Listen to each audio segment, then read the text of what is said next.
আমি আজকে বানাবো স্যান্ডউইচ, তো তার জন্য আমি ব্রেড নিয়ে নিয়েছি।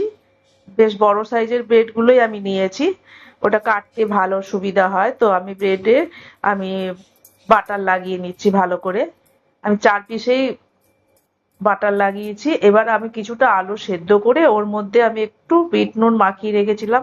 আলু সেদ্ধটাও দেখো দুটো ব্রেডের ওপরে ভালো করে মাখিয়ে নিয়েছি। এরপর আমি শসা কুচি, পেঁয়াজ কুচি আর টমেটো কুচি কেটে রেখেছিলাম, ওটা দিয়ে দিলাম। তার উপরে ডিম সেদ্ধ করে গ্রেট করে রেখেছিলাম, ডিমটাও আমি দিয়ে দিলাম। দিয়ে আবার কিছুটা চিজও আমি গ্রেট করে রেখেছি, ওই চিজটাও ওর উপরে দিয়ে দেবো। এমনি করে দিয়ে দিলাম। দিয়ে এরপর দুটো ব্রেড ওপর দিয়ে আমি চাপা দিয়ে দেবো।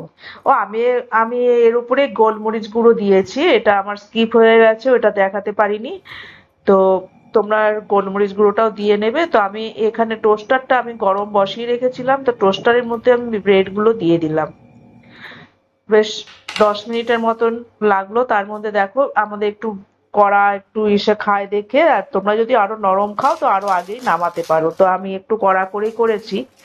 দেখো মচমচে আওয়াজও হচ্ছে পুরো।